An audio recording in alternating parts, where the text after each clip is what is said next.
kabutcher. Ito yung beef cube roll. Kagawin itong ribeye steak. Panoorin nyo. Iwain ko siya sa pang steak kasi ito yung pinaka malambot na parts ng baka. Grass feed din yan, Silver Farm.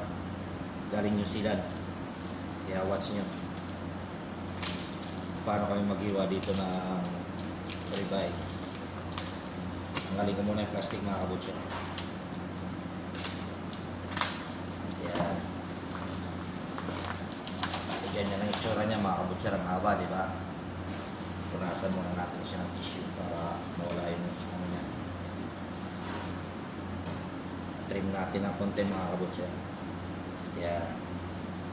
Bali 1 inch na rin itong hiwa namin itong mga kabutcher. Kita niyo yan. Bali ganyan yung kapal niya.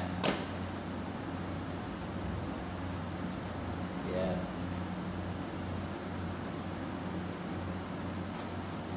Bali sige, diretso ko na dito sa tray kasi yan, ganyan yung itsura niya mga kabutcher. Yan siya. Diretso ko na agad dito sa tray.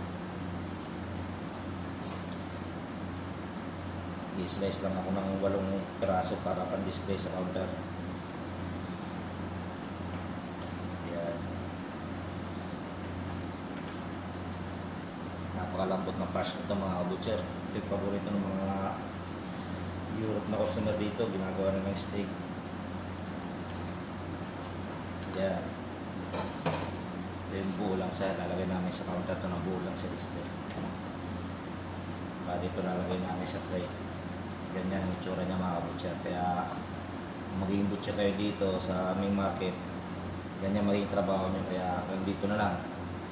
Okay mga kabutcher, sana may matutunan kayo.